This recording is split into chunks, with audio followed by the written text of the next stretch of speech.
I'm not much of a mountain climber, but I've come across a few here and there, mostly walking along the Camino de Santiago, a medieval pilgrimage route that stretches 500 miles across northern Spain. And you'll find the most significant peak right at the beginning. You start in France in a little Basque village called Saint-Jean-Pied-de-Port.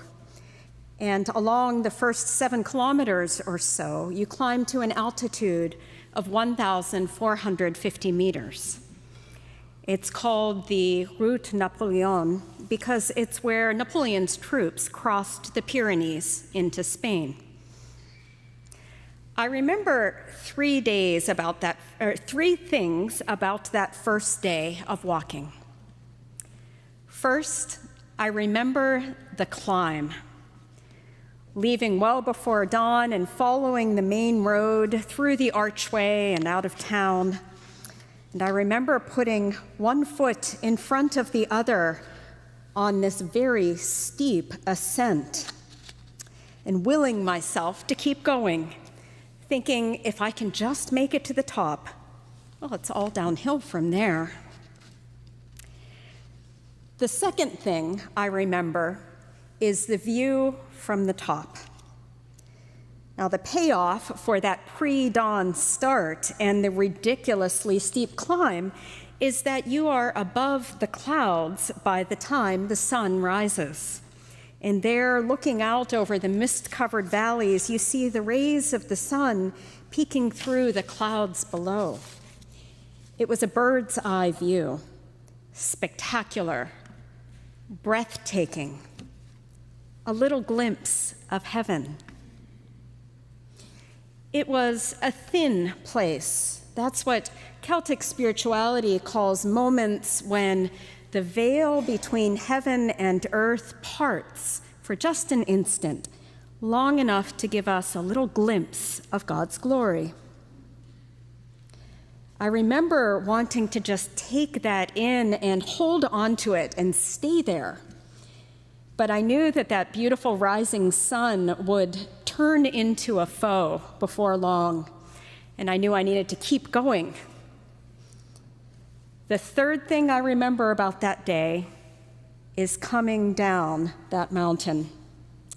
The descent, the very thing that I'd wished for, and realizing that it was not, in fact, easier than the climb, and it may have even been a little bit harder. The path took you through a forest, and the trees gave some relief from the sun, but that also meant that there was a lot of mud and rocks and roots, all on a very steep descent. You needed to work really hard to watch your footing and to keep your balance. And I remember laughing along with some other folks who were slip-sliding along and saying, "Be careful what you wish for, you just might get it."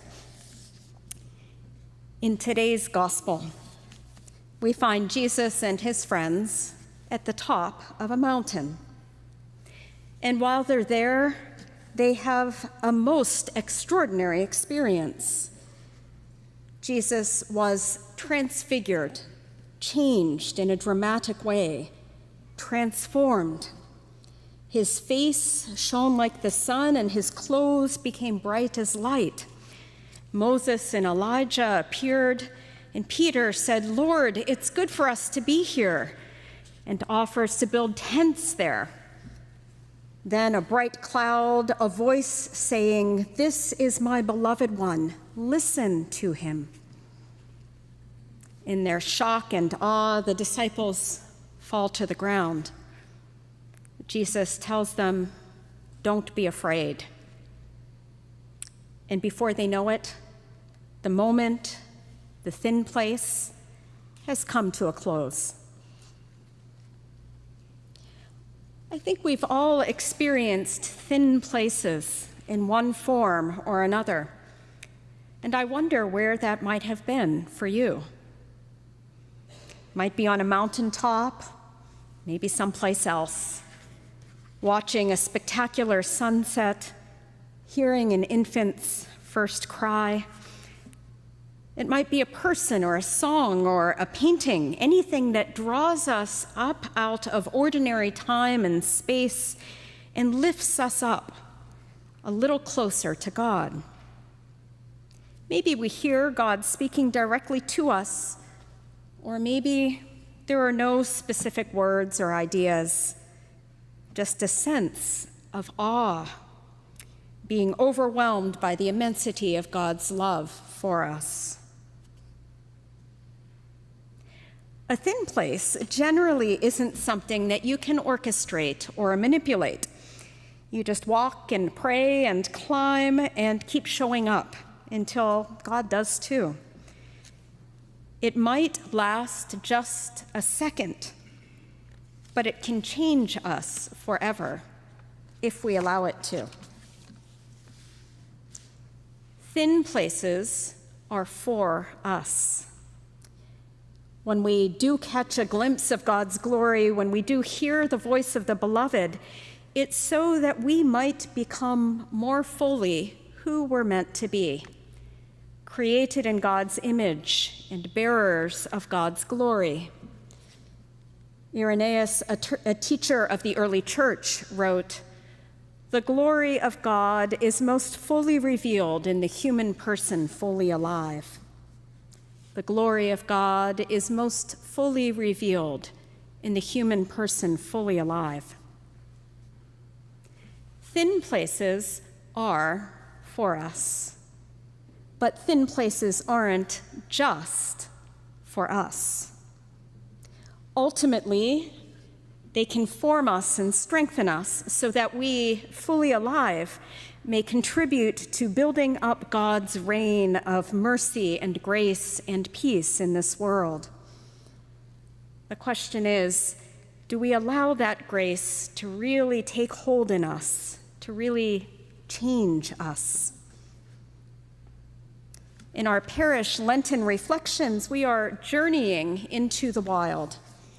And in last Sunday's gospel, we heard of the devil tempting Jesus in the wilderness, taking him to the pinnacle of the temple, to the top of a high mountain.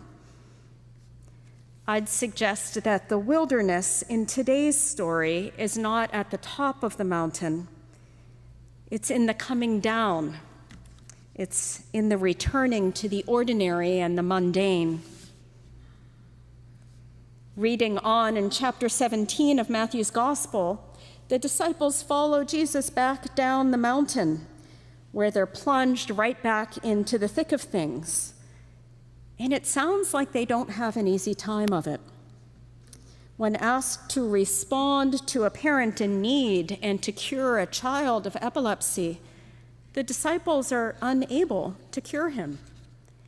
And when they asked Jesus why, he said, "Because of your little faith. If you had faith the size of a mustard seed, you would say to this mountain, 'Move from here to there,' and it would move.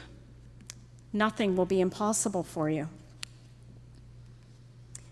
Next, Jesus again foretells of his suffering and death, and we're told that the disciples are deeply distressed. In their distress, they argue. They argue about who is greatest in the kingdom of heaven, until Jesus says, "Honestly, unless you change and become like children, you will never enter the kingdom of heaven." The disciples are struggling, they're distracted, they're distressed, and they're preoccupied. And that's relatable. I think the hardest part of following Jesus, and where we spend most of our time, is not in those peak experiences, but rather in the much less remarkable experiences of our everyday lives. I imagine that most of us spend at least part of our days doing at least some tasks that are neither thrilling nor glamorous. They're just part of our job or part of our responsibilities to those we love. We might daydream of winning the lottery so that life would be a little easier.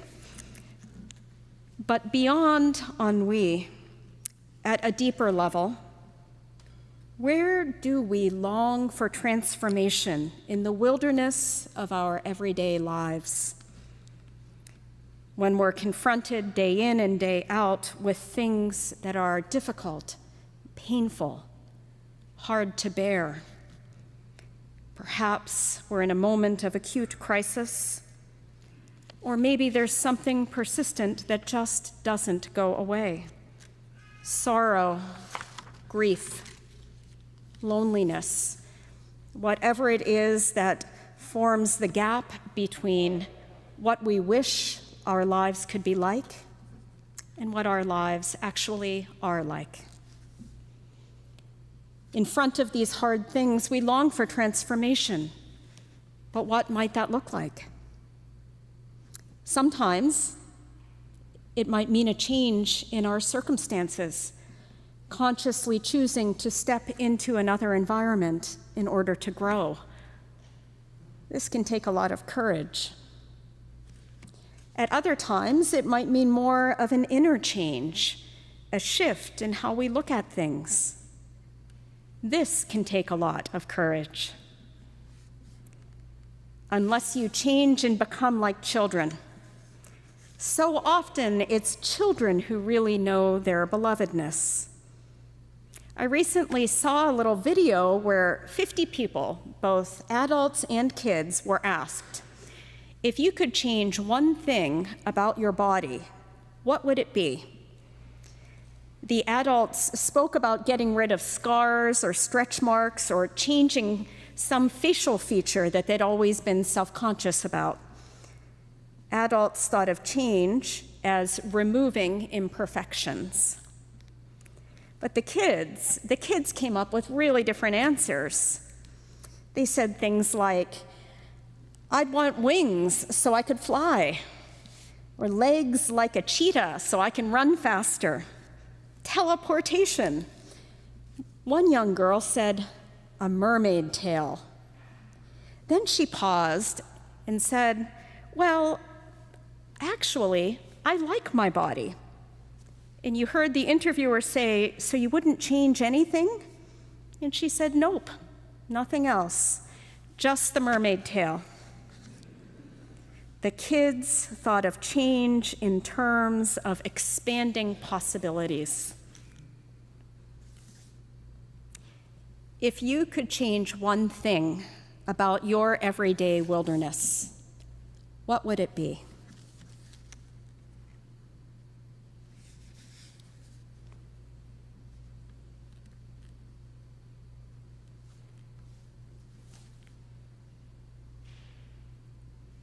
I invite you to hold this in prayer this week. Maybe share it with someone you trust. And consider, how might God be calling you to grow here and now? Is it deeper trust in your belovedness? Fuller acceptance in front of what is? Courage to move toward what may yet be? Wisdom to discern which is which? If we learn anything from Peter and James and John about following Jesus, it's this: the bright light and the voice from heaven may no longer be with us, but Jesus still is. He's walking down the mountain with us, for there's gospel work to be done. It's not as exciting or glamorous as the mountaintop, but it is good, and it is holy, and it is necessary. The healing, the welcoming, the feeding, the work of building up the reign of God. I want to close with a few lines of a prayer from author Kate Bowler, and it's called A Blessing for Loving What Is. Blessed are you who are attempting to love what is here, what is now. Blessed are you drawing a tidy boundary around today and calling it home. For yesterday is a memory, tomorrow a mirage. Blessed are you giving over to God all that is beyond your power to change or understand or return to once again. Blessed are you as you receive and welcome reality in its completeness. Amen.